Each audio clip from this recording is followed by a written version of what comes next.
संघर्ष हमारे जीवन में बहुत ज्यादा रहे हैं, लेकिन हमारी पढ़ाई को लेके हमारे बाबूजी ने कभी भी मतलब है कि कोई समझौता नहीं किया। उसके लिए उन्हें जो भी करना पड़ा। एक समय ऐसा था कि रहने के लिए घर नहीं था, तो फिर स्थिति ऐसी आई कि कैसे रहा जाए, मतलब कैसे क्या हो जाए। तो माँ लोग चली गई मामा घर, माँ और दोनों छोटी बहन। हम नहीं गए क्योंकि हमारी पढ़ाई थी। 5वीं कक्षा का मैं विद्यार्थी था उस समय। तो मुझे आज भी याद है कि एक आदमी केवल सहयोग के लिए लिया गया था और बाकी ईंट मैं पकड़ाता था। बाबूजी खुद कर नहीं लेते थे और खुद मिट्टी का गारा से बनाया गया घर है ये, और खुद ये सब किए थे।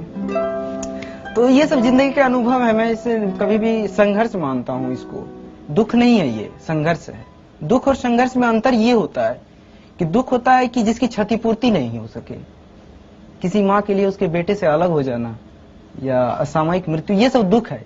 लेकिन ये तो जीवन के अनिवार्य अंग है, इसको संघर्ष कहते हैं और संघर्ष हर एक के जीवन में है।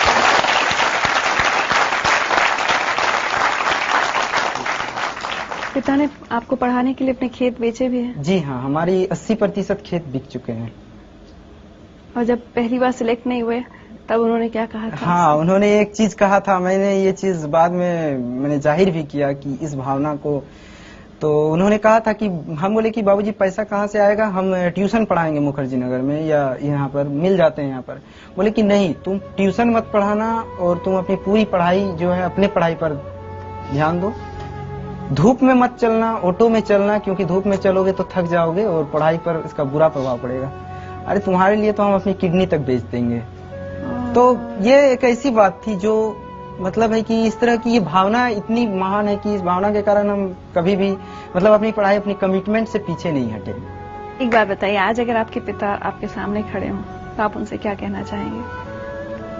देखिए, मेरे बाबूजी तो अभी मेरे गांव में हैं और शायद अगर इस प्रोग्राम को वो देख रहे होंगे तो मैं उनसे यही कहूंगा कि मेरी सफलता असफलता से अलग आपके बेटे होने में मेरी सार्थकता है और बस इसी सार्थकता को जीवन भर महसूस करना चाहिए।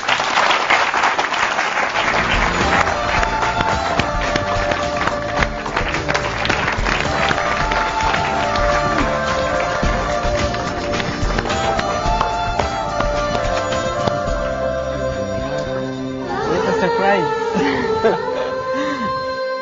प्रेम कुमार जी, हाँ बोलिए। कभी सोचा था खेती किसानी करते वक्त कि एक दिन बेटा एक सरकारी अफसर, सबसे बड़े सरकारी अफसर की गद्दी पर बैठेगा? एकदम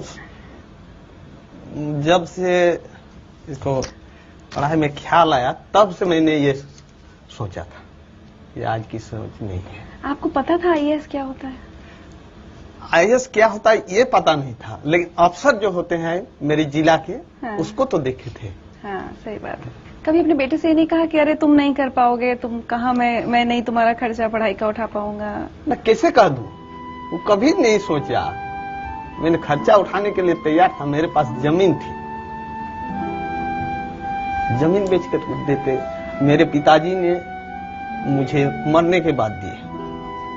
अब वो जमीन में इसको देता मरने के बाद, तो ये मैंने सोचा कि मरने के बाद क्यों मैं दूं, अब ये दे दे, और रहेगा तो बेटा का और नहीं रहेगा तो बेटा का। उधर देखिए। सिंघो जी के बेटा कैसे हो?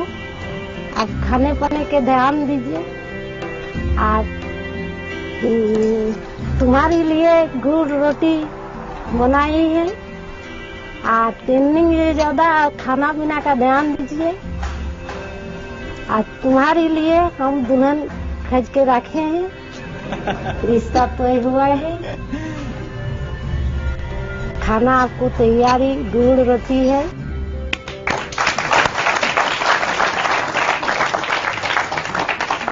गुड़ रोटी खाने का शौक है? हाँ जी हाँ। बहुत गुड़ रोटी खाता था।